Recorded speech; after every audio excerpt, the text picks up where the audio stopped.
Rain hammered the cemetery like God himself was weeping.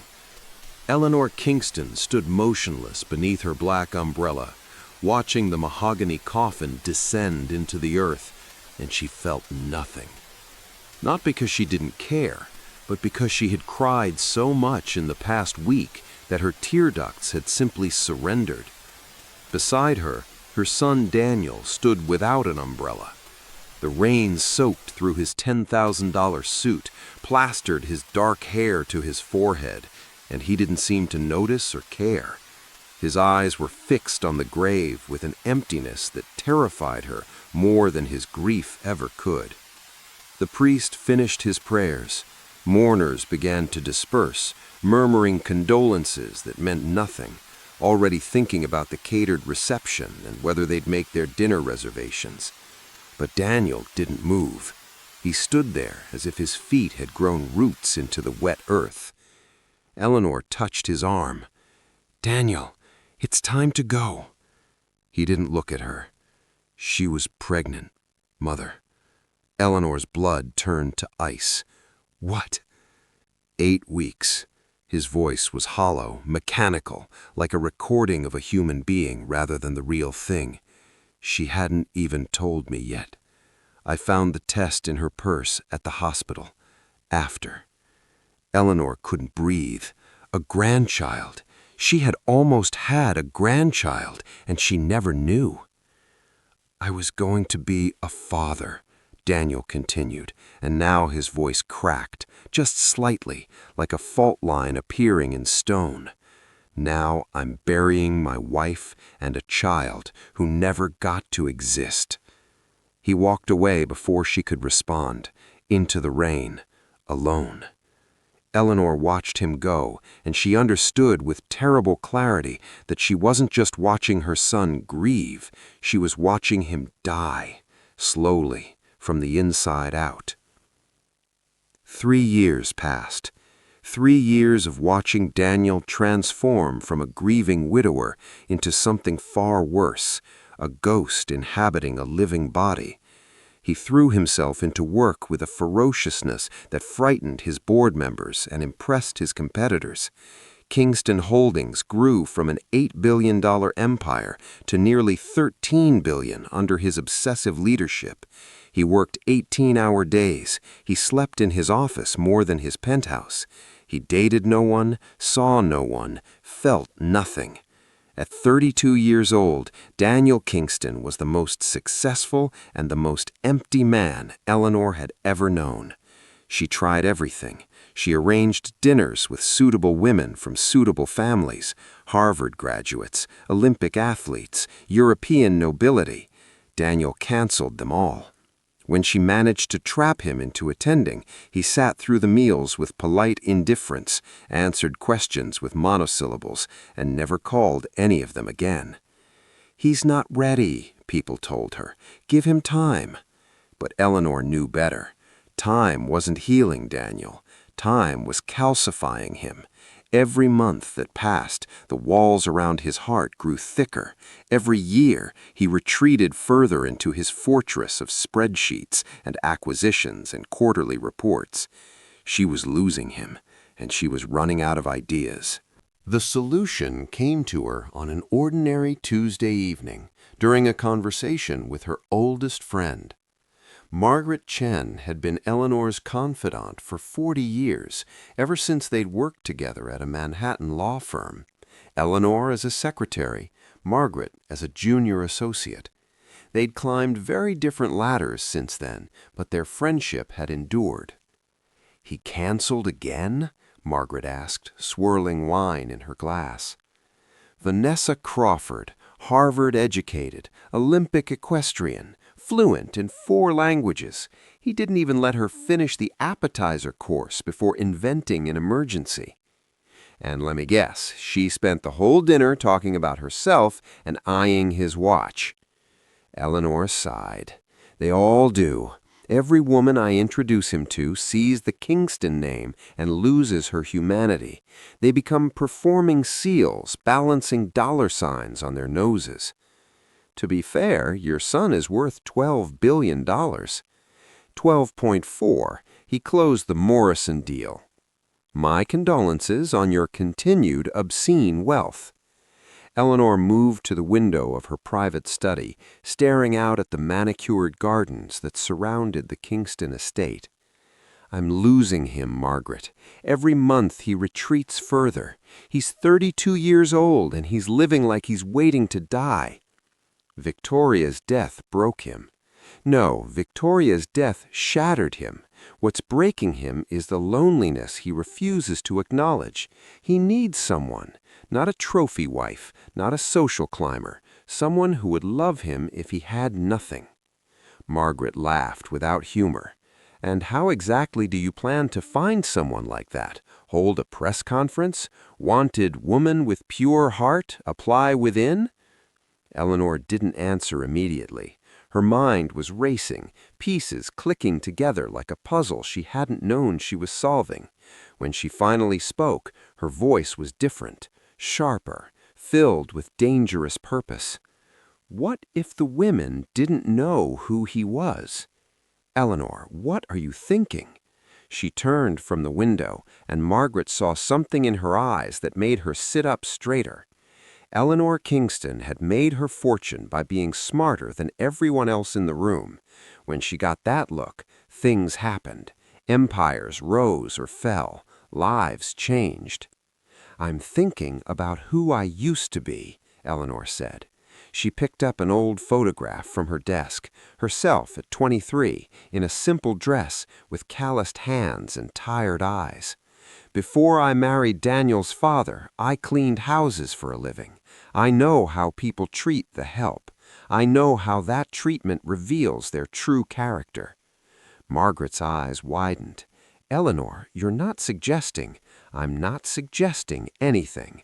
I'm telling you that starting Monday, Eleanor Kingston will be taking an extended European health retreat. Meanwhile, a new cleaning woman named Ellen Morris will be joining the janitorial staff at Kingston Holdings. You've lost your mind. I've found my purpose. Eleanor's voice was fierce now, burning with conviction. Daniel has an entire floor of executives, assistants, and visitors, women orbiting his world constantly. I'm going to watch them, not how they perform for him, how they treat someone invisible, someone beneath their notice. She opened her closet and pulled out a simple gray dress, plain, shapeless, the kind of thing a cleaning woman might wear. That's where you find the truth about a person. That's where I'll find my son's wife. Margaret stared at her for a long moment. Then she drained her wineglass in one gulp. If this goes wrong, I'm denying all knowledge of your existence. Eleanor smiled. It was the first genuine smile she'd worn in months. It won't go wrong. I know what I'm looking for. The next morning, Eleanor stood in front of her bathroom mirror and systematically erased herself. Off came the diamond earrings, off came the designer rings, all except her wedding band, which she threaded onto a thin chain and tucked beneath her collar. She washed out the expensive blonde dye, revealing the gray roots she'd hidden for years. She pulled her hair back into a severe bun, applied minimal foundation, no lipstick, found reading glasses she hadn't worn in a decade. Finally, she put on the gray cleaning uniform. The woman in the mirror was a stranger, older, tired, invisible. "Hello, Ellen," Eleanor said to her reflection. "Let's see who's worth saving, my son." Kingston Tower pierced the Manhattan skyline like a steel and glass monument to ambition. 60 stories of corporate power, architectural arrogance, and enough wealth to fund a small nation. Eleanor had been here hundreds of times as the owner's mother. She'd never seen it from the service entrance. She arrived at 5 in the morning, pushing a cleaning cart, keeping her head down.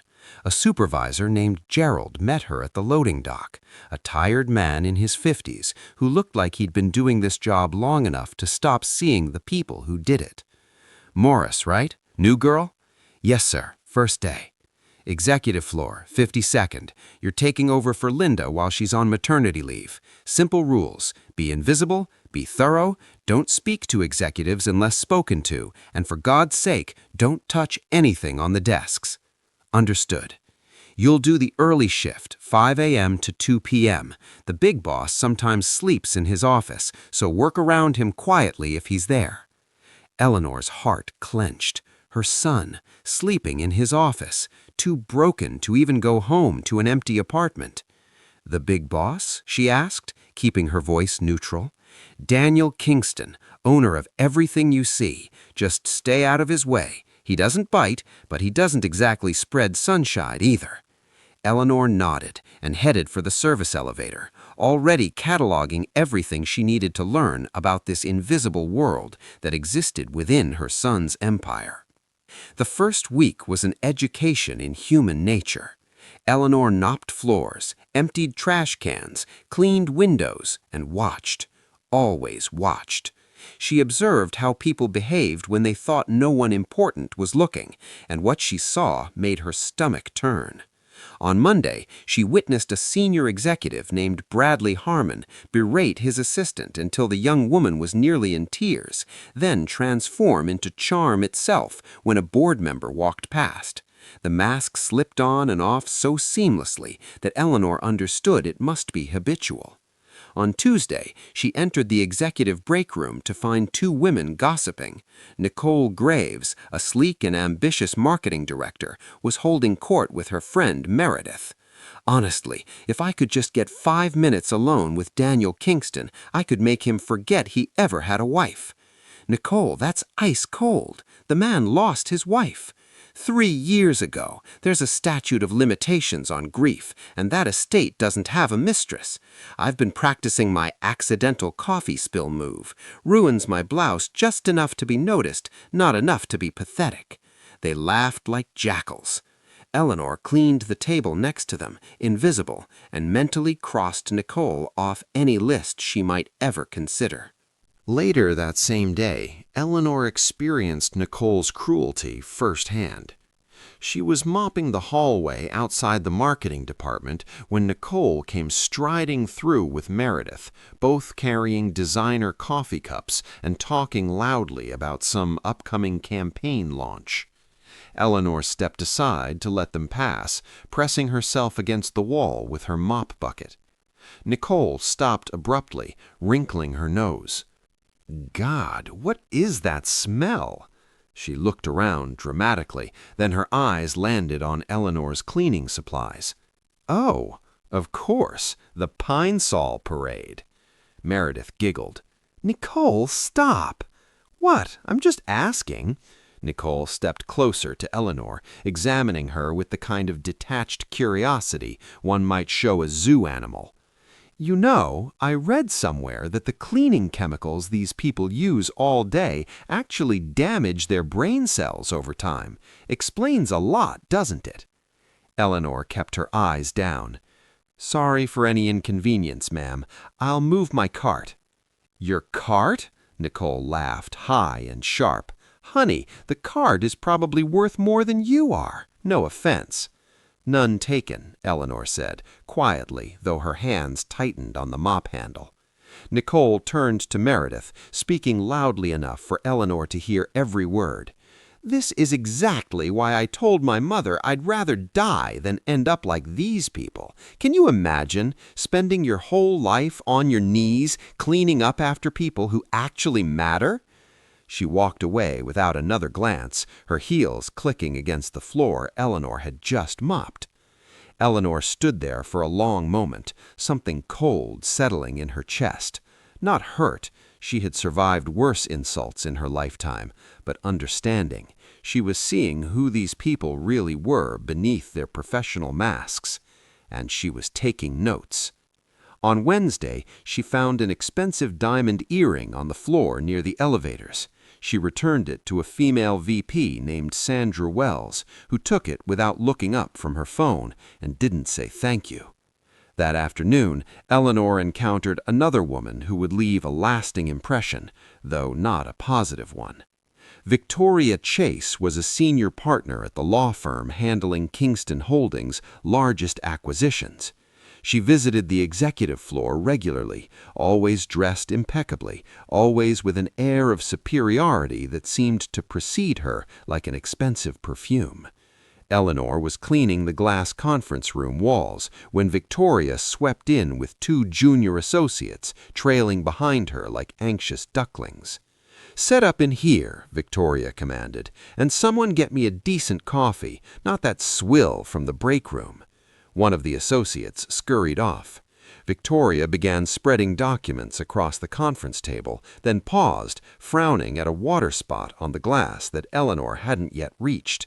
"Excuse me, you there." Eleanor looked up. "Yes, ma'am?" "This glass is filthy. How long have you been working here?" "A few days, ma'am." "Clearly," Victoria's lip curled. "Let me give you some advice. When you clean something, actually clean it. Don't just wave your rag around and hope for the best. Some of us have actual standards."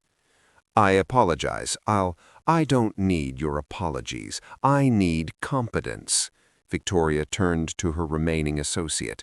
"Make a note. I want to talk to whoever manages the custodial staff. This is unacceptable." Eleanor felt heat rising in her cheeks, but kept her voice steady. "I'll make sure the glass is spotless, ma'am." Victoria didn't acknowledge her. She simply continued arranging her documents as if Eleanor had already ceased to exist.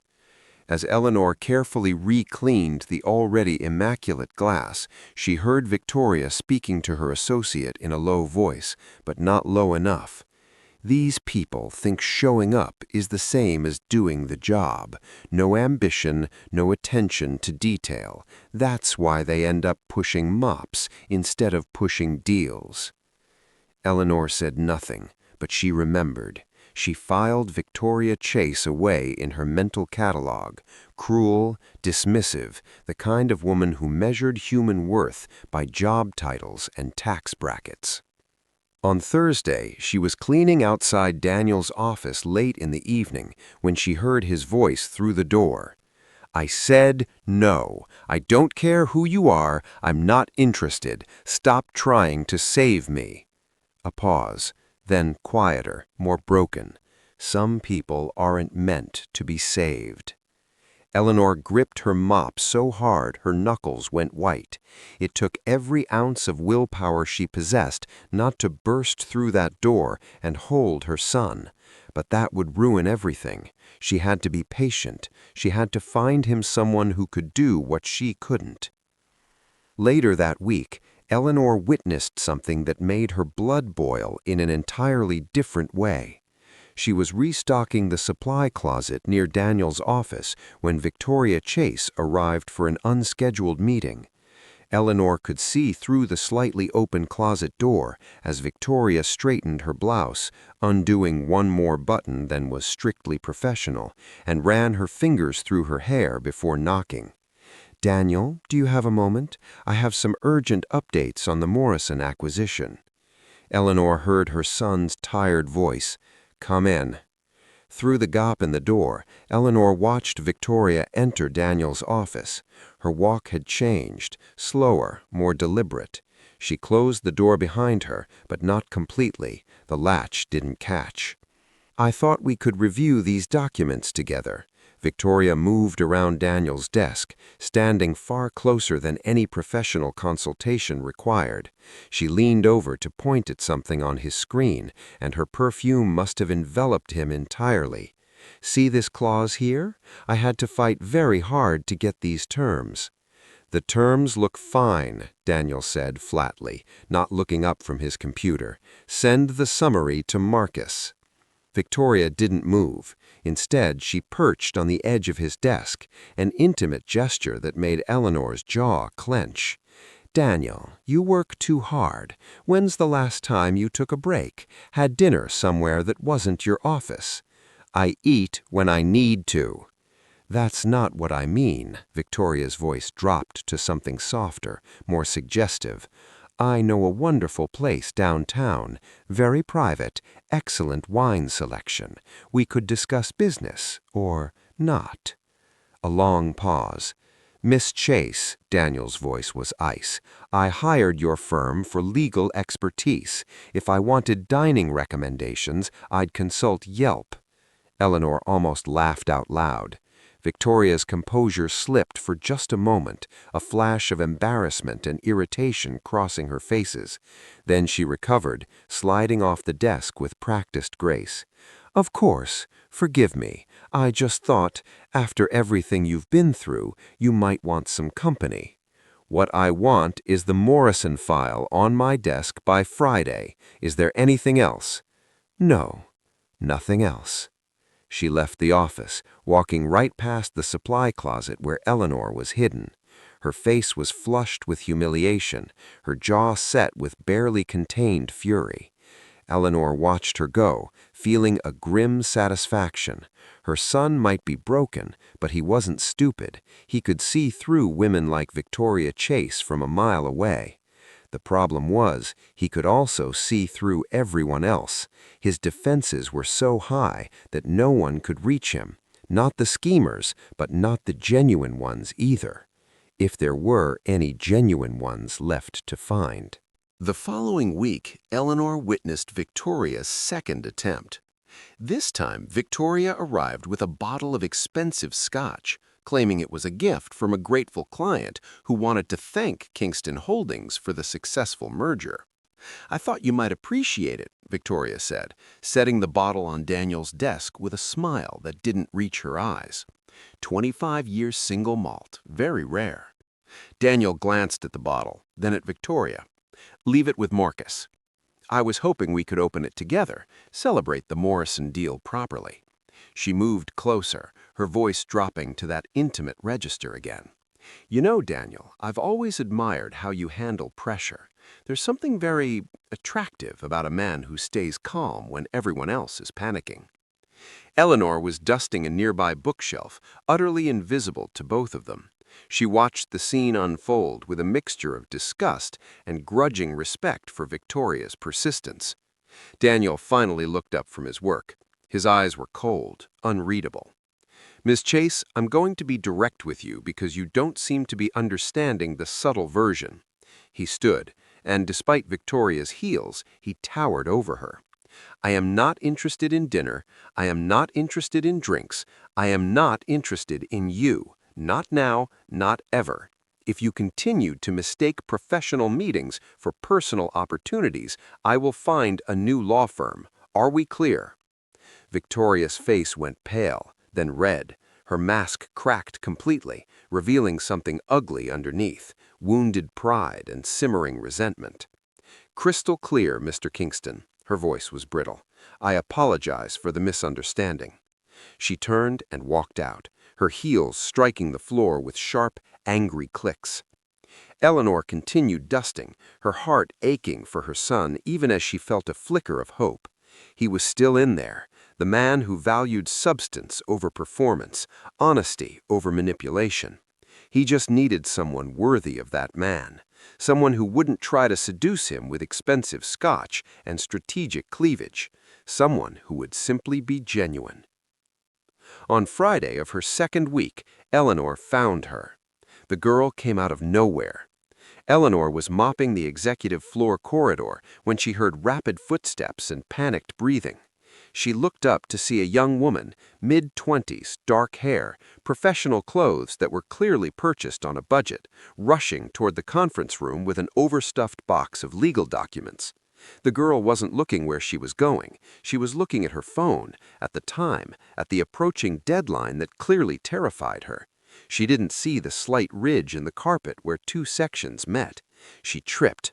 The box flew from her hands. Documents exploded across the hallway like a paper bomb had detonated. Hundreds of pages, carefully organized, now scattered everywhere. "No, no, no!"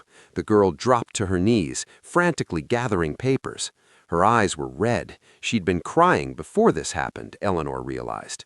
Whatever was wrong in her life, this was just the latest catastrophe in what was clearly a terrible day. Executives walked past, stepped around her. No one stopped.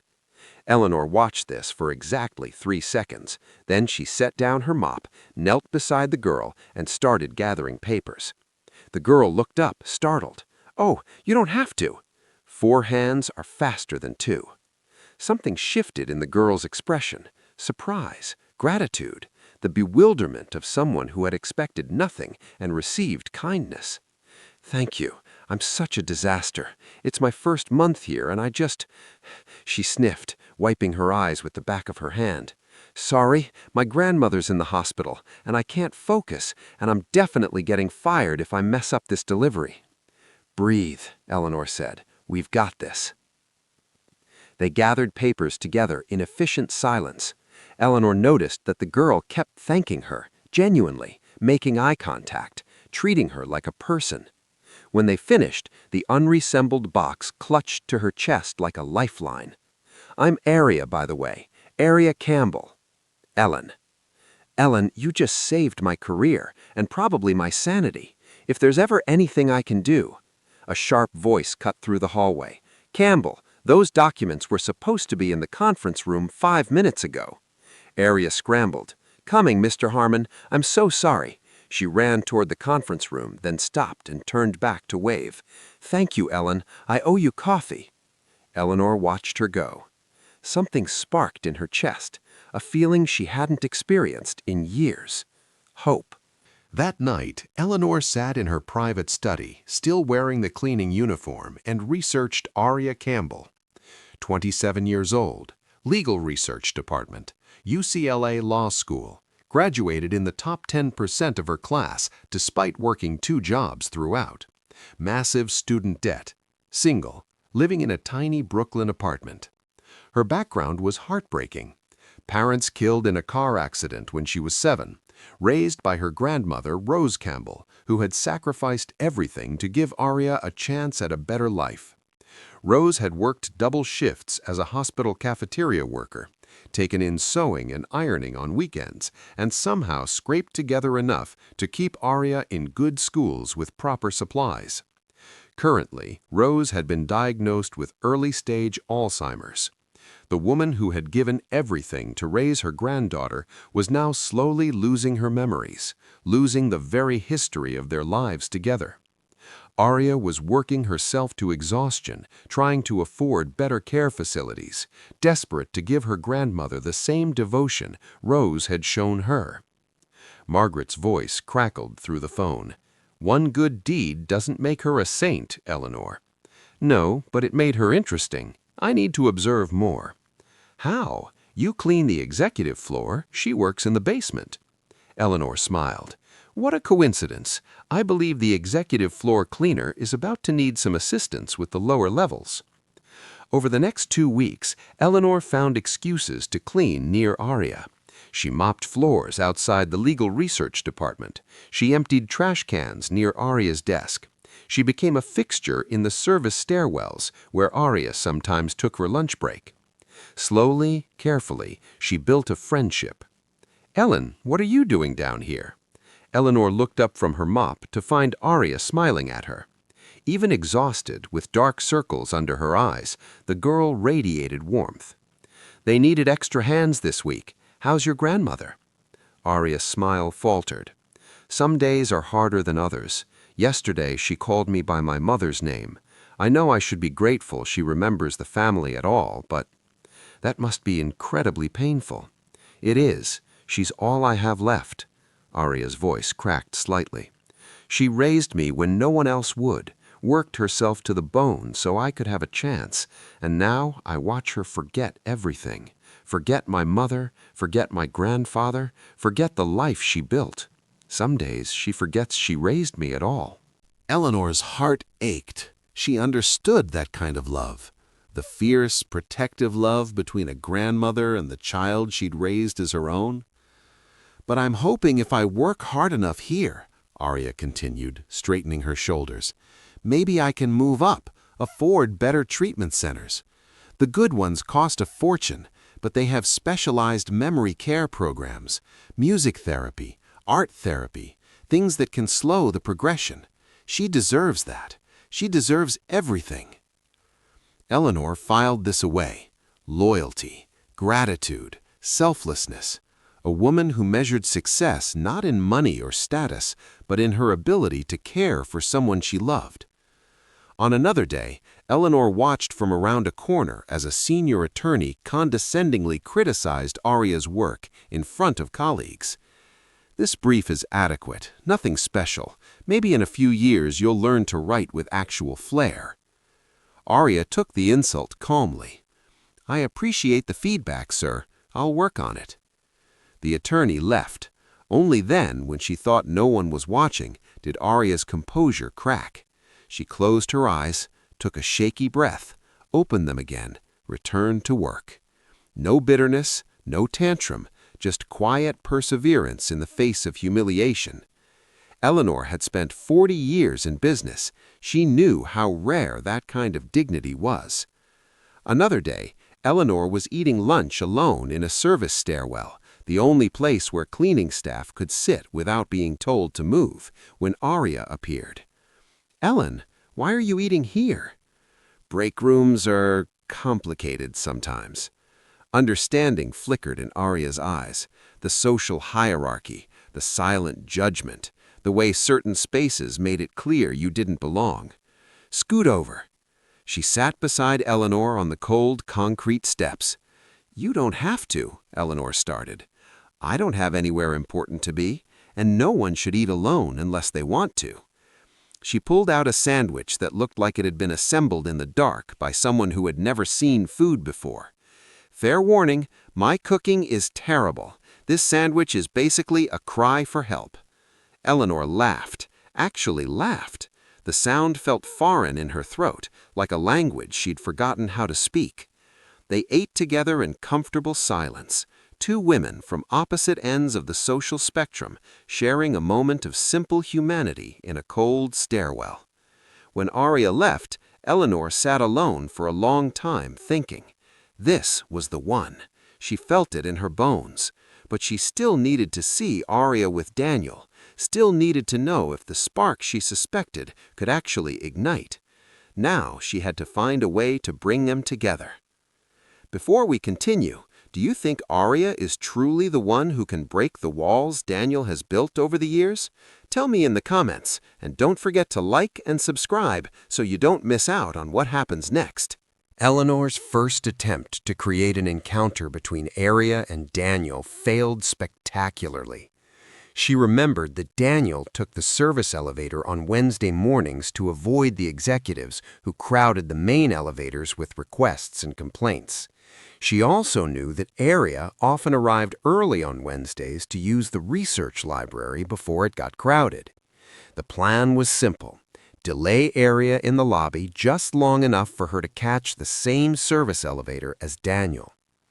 Eleanor positioned herself near the lobby entrance, pretending to mop a section of floor. When she saw Arya coming through the revolving doors, she accidentally tipped over her bucket, sending soapy water streaming across the marble. "Oh no!" Eleanor exclaimed, loud enough for Arya to hear. Arya immediately rushed over. "Ellen, here, let me help." "You'll ruin your clothes, dear. It's fine, I've got it." "Nonsense. 4 hands are faster than 2, remember?" Arya grinned, quoting Eleanor's own words back to her. She grabbed a roll of paper towels from the nearby security desk and started helping to soak up the water. They got the mess cleaned up in record time, but Daniel had already gone. Eleanor had seen him pass through the lobby while they were both crouched on the floor, their backs to the elevators. He'd stepped around the caution sign, taken the service elevator, and disappeared before either of them could notice. "All done," Arya said cheerfully, straightening up. "Crisis averted. I'll see you later, Ellen." She hurried off toward the main elevators, and Eleanor sighed. Back to the drawing board. The second attempt was more elaborate and equally unsuccessful. Eleanor had noticed that Daniel sometimes visited the in-building coffee shop on the ground floor around 3 p.m., his one concession to human behavior amid his grueling work schedule. She also knew that Arya's department had a standing order of supplies from the same coffee shop for their afternoon meetings. On Thursday, Eleanor volunteered to cover the ground floor cleaning shift. She watched the coffee shop like a hawk. At 2:45, she saw Aria approach the counter to pick up the department's order. Perfect. Eleanor hurried to the executive floor service entrance, where she knew Daniel's assistant Marcus was preparing the afternoon briefing materials. "Excuse me," she said, slightly out of breath. "The coffee shop called up. They said they have a special reserve blend Mr. Kingston ordered. He needs to pick it up himself, something about a signature required." Marcus frowned. "That's strange. He didn't mention anything about a special order." "That's what they said. I'm just passing along the message." Marcus relayed the information to Daniel, who looked annoyed but agreed to go down. Eleanor felt a surge of triumph. This was going to work. But when Daniel arrived at the coffee shop, Aria was already gone. She'd picked up the order quickly and headed back upstairs. Daniel collected his non-existent special order. The barista was confused but made him a regular coffee and waived the signature requirement, and returned to his office, never crossing paths with Aria at all. 2 failed attempts. Eleanor was beginning to wonder if the universe was conspiring against her. The opportunity she needed finally arrived the following week. A major contract negotiation was reaching its final stages, and the legal research department had been working around the clock to compile supporting documentation. Eleanor heard the gossip through the cleaning staff grapevine. Everyone was talking about how the junior researchers were practically living in the office. She made it her business to clean near the legal department that week, watching for any opening. On Thursday morning, she overheard Aria's supervisor giving out final assignments. "Campbell, you'll compile the Henderson file analysis and the risk assessment matrices. I need it perfect. This goes directly to the executive floor. You'll deliver it to Marcus Chen by 2 p.m. He'll take it to Mr. Kingston for final review." "Understood," Aria said, already reaching for the relevant folders. Eleanor felt her heart rate quicken. This was it, an opportunity she could actually work with. For the rest of the morning, Eleanor planned. She knew Marcus Chen, Daniel's right-hand man and executive assistant. She also knew his schedule, his habits, his weaknesses. Marcus was efficient but easily distracted when it came to 2 things: his mother's health updates, she was recovering from a hip replacement, and fantasy football standings. At 1:45 p.m., Eleanor positioned herself in the hallway outside Marcus's office, pretending to dust the decorative plants. She watched Aria emerge from the elevator at 1:55, carrying a perfectly organized folder of documents. Eleanor moved. She intercepted Marcus just as he was returning to his desk from a bathroom break. "Excuse me, Mr. Chen, I found this phone by the elevator. I think it might be yours?" Marcus patted his pockets, confused. "No, mine is right here." "Oh, I'm so sorry. How embarrassing. It must belong to someone else." Eleanor made a show of examining the phone, which she had borrowed from the Lost and Found, turning it over in her hands. "Wait, there's a notification, something about Mom's appointment update." That got his attention. "Let me see that." As Marcus took the phone and started trying to figure out whose it was, Eleanor added, "You know, my daughter's mother-in-law just had a hip replacement too. The recovery is so difficult. How's your mother doing?" Marcus, distracted and grateful for a sympathetic ear, launched into a detailed update about his mother's physical therapy progress. He didn't notice Aria approaching his desk. Aria waited politely for a moment, folder in hand, then cleared her throat. "Excuse me, Mr. Chen, I have the Henderson file analysis." "Oh," Marcus looked up, startled. He was still holding the mystery phone, mid-conversation with Eleanor. "Right, yes, I'm so sorry. I'm a bit occupied at the moment. Can you—" He glanced at his watch. "Actually, Mr. Kingston needs this by 2, and I won't make it in time. Would you mind taking it directly to his office?" Aria's eyes widened. "Directly to Mr. Kingston?" "Yes, his office is just down the hall, door at the end. Knock twice, wait for him to say enter. He doesn't bite." Marcus smiled reassuringly. "You'll be fine. Just hand him the file and leave." "Of course, thank you." Aria walked toward Daniel's office, and Eleanor quickly excused herself from Marcus, mumbling something about needing to return the phone to security. She followed at a discreet distance, pushing her cleaning cart, positioning herself where she could see into the slightly open office door. Aria knocked twice, A pause, then Daniel's voice. "Enter." She pushed open the door and stepped inside. Daniel was at his desk, focused on his computer screen, clearly in the middle of something demanding. "The Henderson file analysis, sir. Mr. Chen asked me to deliver it directly." Daniel didn't look up. He extended his hand, eyes still on his screen. "Fine, leave it on the desk." Arya placed the folder in his hand. She was supposed to leave. That's what Marcus had said. Hand it over and go. But she didn't. "Sir?" Daniel's hand paused over the folder. He still hadn't looked at her. "Yes?" When you review the risk assessment matrices, you might want to pay particular attention to page 47. Now he looked up, his brow furrowed. "Why?" Arya hesitated, then pressed on.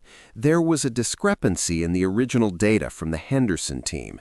Their liability projections didn't account for the regulatory changes that went into effect last month. I flagged it and included a corrected analysis, but the correction is easy to miss if you're reviewing quickly. The original, incorrect numbers are crossed out, and my updated figures are in the margin, but they're in the same format as the rest of the document. Daniel stared at her for a long moment. Then he opened the folder, flipped to page 47.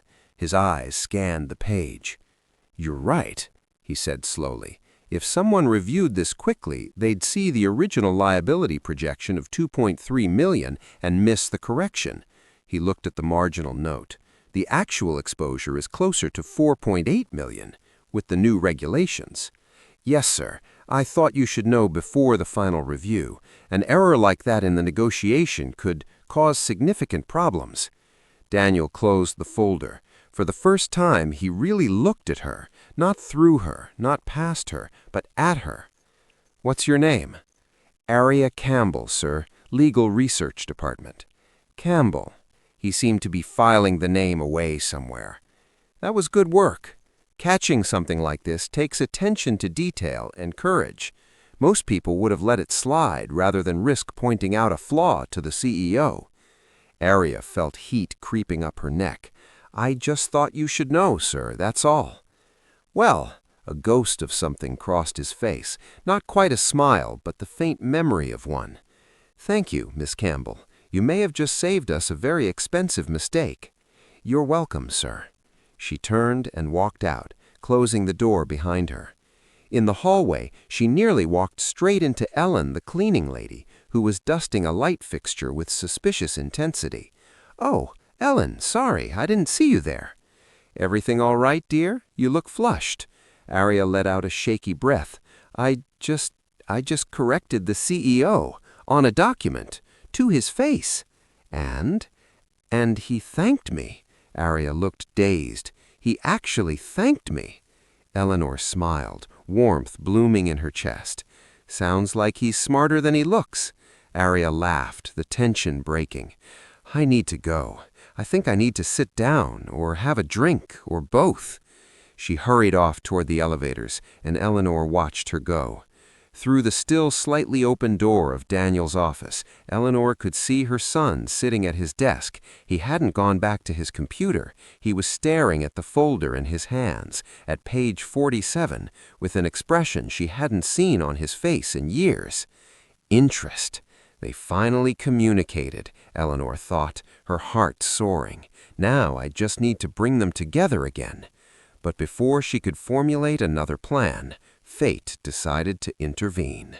It happened the following Monday morning. Eleanor was mopping near the elevators on the executive floor when she heard the familiar chime of arriving passengers. The doors opened. Daniel stepped out. He looked worse than usual, unshaven, tie loosened, eyes hollow with exhaustion. He'd clearly been at the office all night again, buried in work to avoid feeling anything. He walked past Eleanor without seeing her. Of course, she was invisible. At the same moment, Arya emerged from a nearby office. She had been delivering another set of documents. Her reputation for accuracy had spread after the Henderson file incident, and other departments were starting to request her specifically. She was checking her phone, probably worried about her grandmother, not watching where she was going. Daniel was walking fast, phone to his ear, dictating notes to someone on the other end. They collided. It was spectacular. Papers went flying. Arya's phone sailed through the air. Daniel, who had been mid-sentence, stumbled backward. Only his quick reflexes prevented them both from crashing to the floor. He caught Arya's arm, pulled her upright, and they ended up face to face, inches apart. Time stopped. Eleanor held her breath. "What the—" Daniel started, irritation flashing across his face. Then he actually looked at her.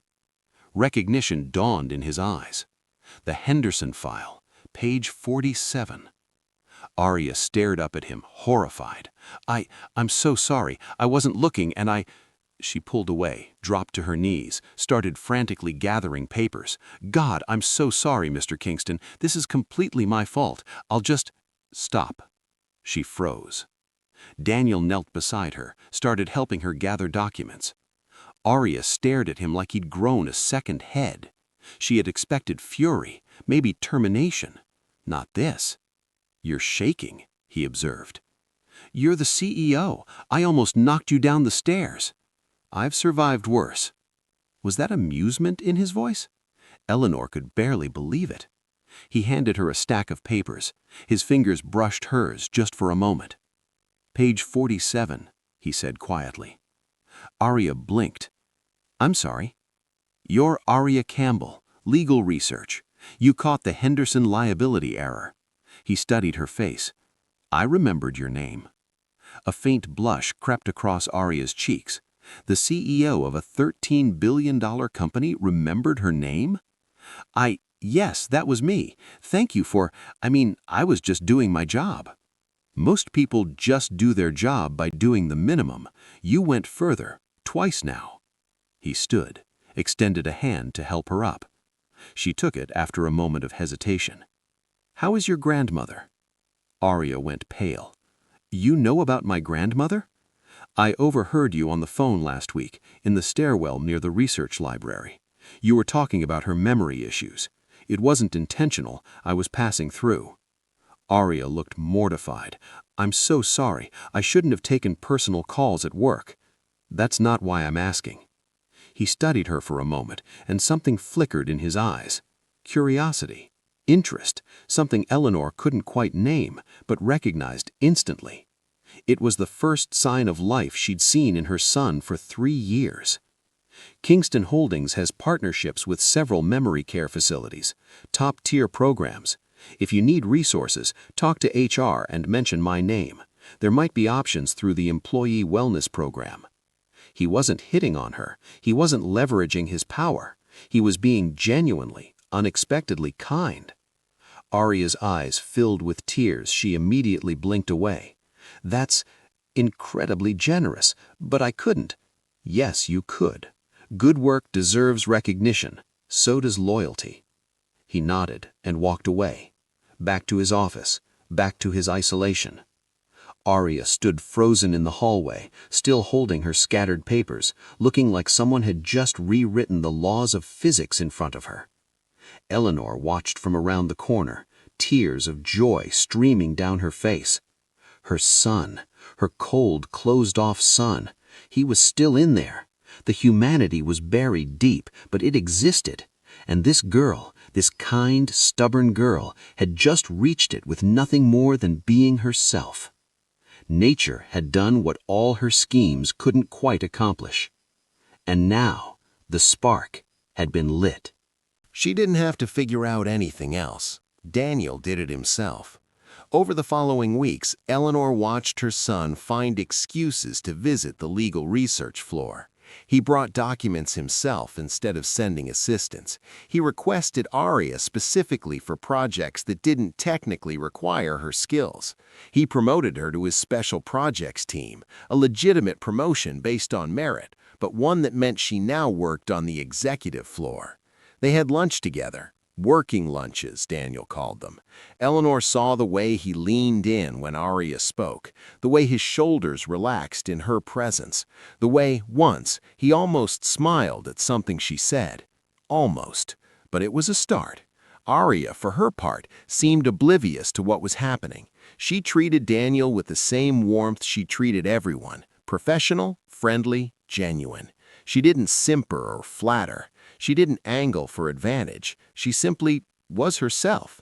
And that, Eleanor realized, was exactly what made her so perfect. She wasn't trying to win Daniel. She was just being kind. And Daniel, who had been surrounded by people performing for his approval for so long that he'd stopped believing authenticity existed, didn't know what to do with her. Everything was going perfectly. Then Nicole Graves decided to destroy it. Eleanor was cleaning the executive break room when she heard them. Nicole and Victoria Chase, the lawyer from the firm handling Kingston's latest acquisition, the same woman who had humiliated Eleanor and tried to seduce Daniel, were huddled in the corner, speaking in low voices. They didn't notice the cleaning woman working nearby. Why would they?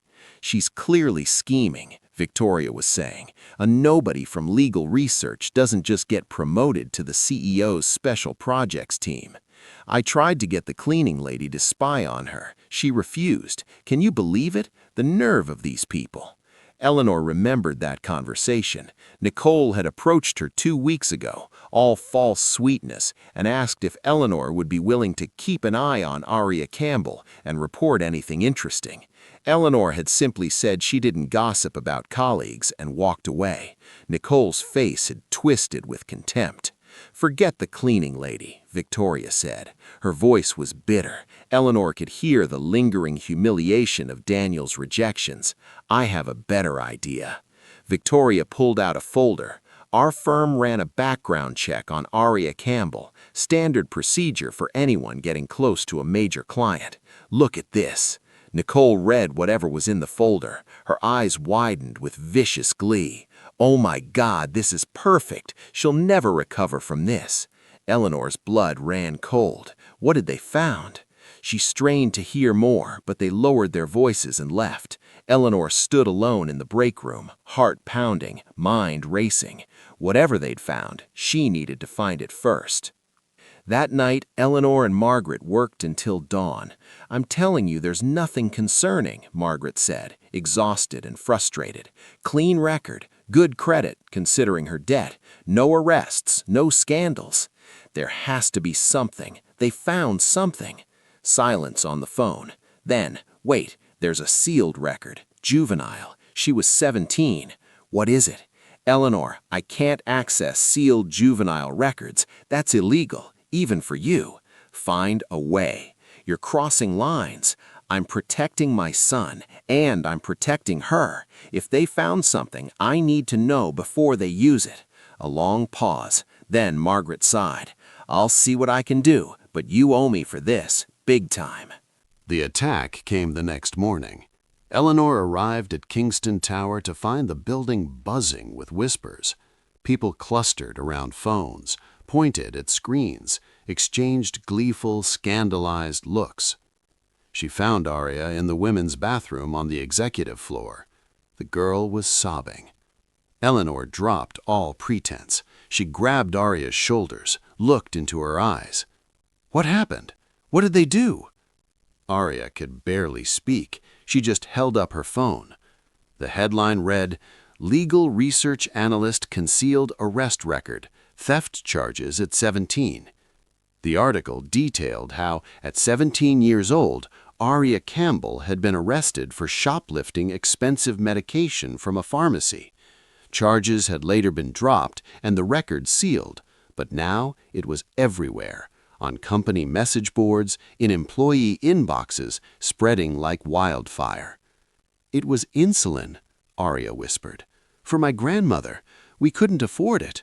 She was rationing doses, getting sicker, and I was so scared, and I made a stupid decision. I was a kid." She broke down completely. "The charges were dropped when the pharmacy owner found out why I did it. He actually paid for 6 months of her medication after that. He said he had a mother too. But now everyone thinks I'm a thief." Eleanor felt rage building in her chest, cold, focused rage at the people who had done this, who had taken a desperate act by a terrified child trying to save someone she loves. That's not a crime. That's a testament to your heart. "But Daniel, He'll never look at me the same way. You don't know that. Don't I? Arya laughed bitterly through her tears. He's a billionaire, Ellen. Men like him don't end up with women who have mugshots. Eleanor took Arya's face in her hands, forced the girl to look at her. Men like him, she said quietly, might surprise you. At that exact moment, Daniel Kingston sat in his office, staring at his computer screen. He had seen the article, read it 3 times, watched the comments multiply underneath. Cruel speculation, casual character assassination, the gleeful destruction of a woman most of these people had never met. His assistant, Marcus, hovered nervously in the doorway. "Sir, legal is calling. They want to know if we're terminating Campbell. There's concern about liability, public image." "Get me Victoria Chase on the phone." "The lawyer? Sir, she's the one who—" "I know exactly what she did. Get her on the phone, now." 10 minutes later, Victoria's face appeared on his screen. She was trying to look sympathetic, but triumph leaked through the cracks. "Mr. Kingston, I assume you've seen the news about your little research analyst. Such a shame, but I suppose it's better to find out now rather than—" "I've had my security team trace the leak," Daniel interrupted. His voice was ice. "It originated from your firm's servers, specifically your assistant's login." Victoria's smile faltered. "Leaking sealed juvenile records is a federal crime, Miss Chase. It's also a violation of your firm's contract with Kingston Holdings, which includes a strict confidentiality clause." "I don't know what you're suggesting." "I'm not suggesting anything. I'm telling you that your firm is terminated. I'm also filing a formal complaint with the Bar Association, and if I find any evidence that you personally authorized this leak, I will bury you in litigation that will cost you everything you have." Victoria went pale. "Daniel, please, this was she's clearly not appropriate for someone of your—" "Miss Chase." Daniel leaned forward, and something in his eyes made the lawyer physically recoil. "You leaked the sealed juvenile record of a 17-year-old girl who stole insulin to save her dying grandmother's life. You did this to sabotage her relationship with me because you couldn't have what she has." He paused. "What she has is something you could never possess: integrity. Now get off my screen before I make your career disappear faster than your law license." He ended the call. Marcus stood frozen in the doorway, eyes wide. "Sir, that was terrifying, and also kind of amazing." "Find Arya Campbell. Bring her to my office, now." Arya entered Daniel's office expecting to be fired. Her eyes were red, her hands were shaking. She clutched her dignity together like a shield that was already cracking. "Mr. Kingston," she sat. Daniel was quiet for a long moment, looking at her. Then he said something she never could have anticipated. "When I was 15, I stole my father's car and crashed it into a country club swimming pool. I was trying to impress a girl." Arya blinked. "What?" "My father's lawyers made it disappear. Private settlement, no record, because I was rich, and that's what money buys, erasure of mistakes." He stood, moved to the window, looked out at the city he owned so much of. "You were 17. You couldn't afford medication for the woman who raised you, who sacrificed everything so you could have a chance. So you made a desperate choice. The difference between you and me isn't morality, it's wealth." "I should have told you," Arya whispered. "I should have—" "Why? So you could judge me? So you could watch my opinion of you change?" He turned to face her.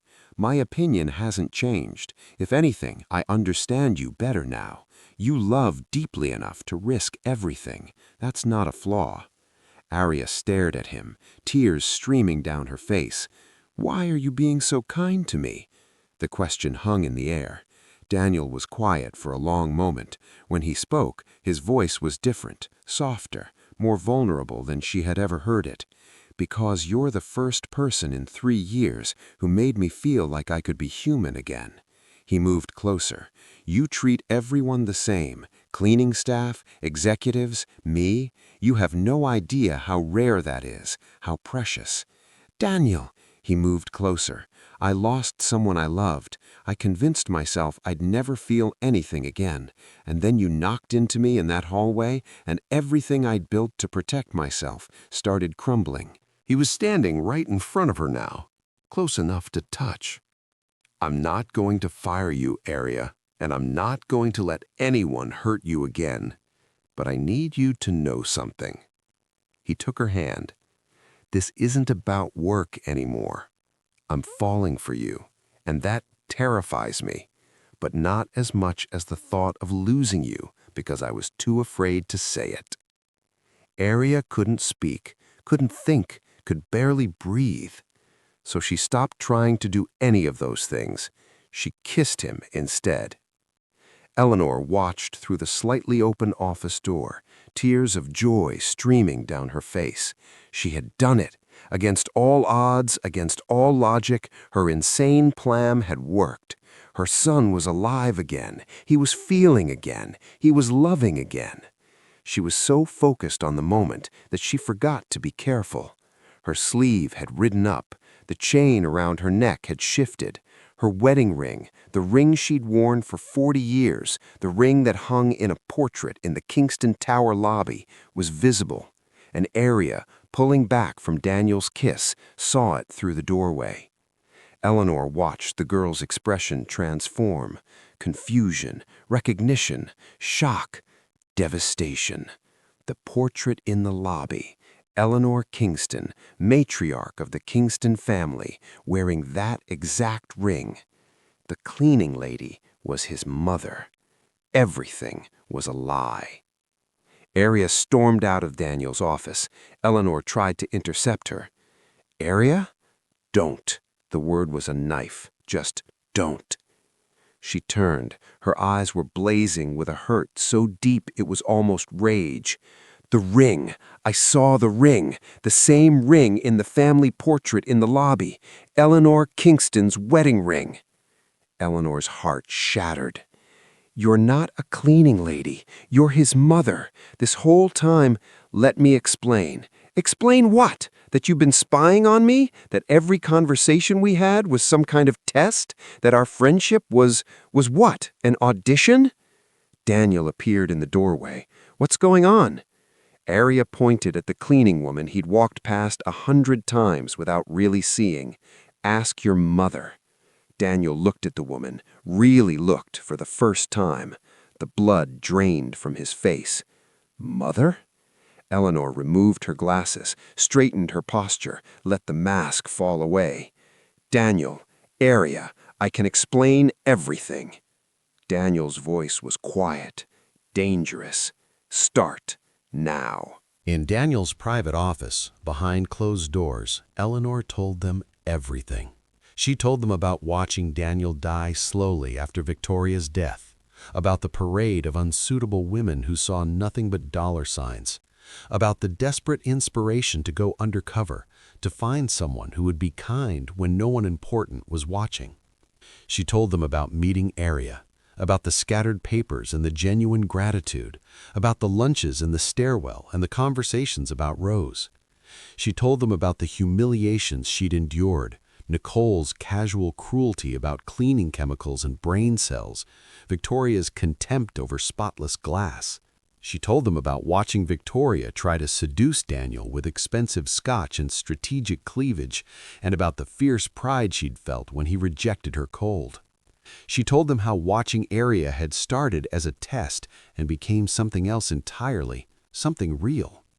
All those moments we shared, Aria said, her voice breaking, eating lunch in the stairwell, helping me with the papers, talking about my grandmother. All real. Every word I said to you was true. You were kind. You were genuine. You treated Ellen with the same respect you'd treat anyone. That wasn't an act, Aria. That was you. But the friendship was a lie. The friendship was a test that you passed, and then it stopped being a test because I genuinely came to care for you, more than you know. Daniel had been silent through most of this. When he spoke, his voice was cold. You manipulated my life again. I tried to save it. You don't get to make those decisions for me. Then who will? Eleanor's voice cracked. You were dying, Daniel. Maybe not physically, but your soul was withering. I'm your mother. I couldn't watch you become a mausoleum. So you lied to both of us, invaded our privacy, played puppeteer with our lives. Yes, and I would do it again. Because look at you right now. Look at the light in your eyes. That's not just rage, it's life. You feel something again. Even if it's anger, you feel. She turned to Arya. And you beautiful, stubborn girl, you came into my son's life like a hurricane and reminded him he has a heart. Whether you can forgive me or not, I will be grateful for you until the day I die. Arya was crying now. I trusted you. I told you things about my grandmother, my parents, my fears. And I will carry those confidences to my grave. They're sacred to me. Not because you might marry my son, because I love you like a daughter. The room fell silent. Then Daniel did something none of them expected. He laughed. It started hollow, almost bitter, but it transformed into something real, genuine, disbelieving, but genuine. Only you, Mother. Only you would go undercover as a cleaning lady to find me a wife. I also learned quite a bit about building maintenance if you're interested. Daniel shook his head. I'm furious with you. I know. This is the most insane thing you've ever done. I know. And it worked. He looked at Arya. She's the one, the only one. With or without your scheming, she would have been the one. Eleanor's eyes filled with tears. I know that too, darling. I just wanted to be sure. Arya spoke. Her voice was barely a whisper. How can you forgive her so easily? Daniel shook his head. I didn't say I forgive her. I said I understand her. There's a difference. He moved closer to Arya, took her hands. My mother did what she did because she loves me. It was invasive and wrong and manipulative, but it was also desperation. The desperation of a mother watching her child suffer and feeling powerless to help. He paused. You told me about stealing insulin, about the desperation of watching your grandmother fade and feeling like you had no options. My mother was desperate too. She made a morally questionable choice because she loves me, just like you made a morally questionable choice because you love Rose. Arya's breath caught. I'm not saying what she did was right. I'm saying love makes us do irrational things, and I'd rather have a mother who goes undercover as a janitor than one who doesn't care at all. A long silence. Arya turned to Eleanor. You hurt me. I know, and I'm sorry. The lunches in the stairwell, that was real? Completely real. Those were the best parts of my days. And when I cried about my grandmother, I went home and cried too. For you, for Rose, for all the things I couldn't fix. Another long pause. Then Arya stepped forward and wrapped her arms around Eleanor. The older woman froze. Then she crumbled, held Arya tight, tears streaming down both their faces. If you ever lie to me again, Arya whispered, I won't. I swear on my husband's grave, I won't. Daniel watched them hold each other, and for the first time in 3 years, a genuine smile spread across his face. There was one more thing Eleanor needed to do. 2 days later, Nicole Graves was called into a meeting with Kingston Holdings' HR department. She was informed that her position was being eliminated due to restructuring. Her severance package was generous, but the message was clear. She was never to set foot in the building again. Victoria Chase fared worse. The Bar Association launched a formal investigation into the leaked juvenile records. Her firm, desperate to distance themselves from the scandal, terminated her partnership. Within a month, the woman who had stood over Eleanor in the elevator, who had sneered at the invisible cleaning lady, found herself unemployable in any major law firm in the country. Sandra Wells, who had taken her earring back without a word of thanks, was passed over for a promotion she had expected. The reason given was concerns about interpersonal skills and team collaboration. and Meredith Cole, who had laughed at the cleaning lady struggling to do her job, discovered that her expense reports were being audited with unusual scrutiny. Eleanor never claimed credit for any of it, but Margaret knew, and Daniel, who was no fool, suspected. "You're cleaning house," you said to his mother one evening. "I'm sure I don't know what you mean." Daniel studied her for a long moment. Then he shook his head. "You're terrifying, Mother, you know that? I prefer the term thorough." 6 months later, the Kingston estate bloomed under white tents and spring flowers as New York's elite gathered to celebrate an engagement that gossip columns couldn't stop talking about. The billionaire and the legal researcher, the ice king and the girl who melted him. Eleanor raised her glass. "To my future daughter-in-law, Aria Campbell, who showed a lonely cleaning lady more kindness than most people show royalty. My son is lucky, so am I."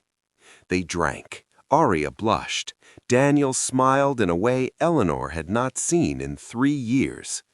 Later, in the garden, Eleanor held an old photo of Richard and young Daniel. "I knew the moment you helped me pick up those papers," she told Aria softly. "Not when you impressed my son, when you helped someone who could do nothing for you. I just did what anyone would do." "No," said Eleanor gently. "You did what the right person would do."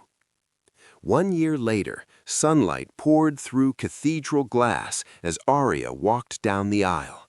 On one side, Rose Campbell, clear-eyed, stronger now after months of proper care, held her hand from a wheelchair. On the other, Eleanor walked proudly beside them. Both women who had raised her in different ways, both giving her away. Daniel waited at the altar, already in tears. "Take care of her," Eleanor said. Rose squeezed his hand with surprising strength. "I've loved this girl for 20 years. If you don't treat her right, I'll haunt you." The guests laughed. Daniel didn't. He nodded solemnly and took Aria's hands like they were the most precious thing in the world.